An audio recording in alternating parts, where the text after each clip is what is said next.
دیکھ لے، کہتے ہیں حضرت آدم علیہ السلام کا یہ واقعہ اول تو نبوت اور رسالت سے پہلے کا ہے، جس میں کسی گناہ کا صدور انبیاء سے، گناہ کا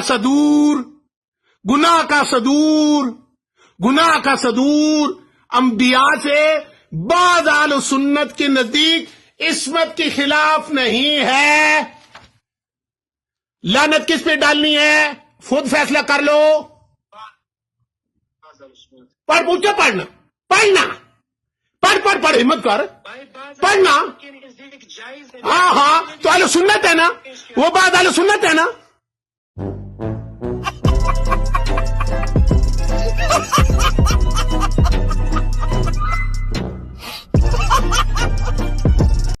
بات اہل سنت ہے نا، اب لگی کان کے پیچھے۔ اب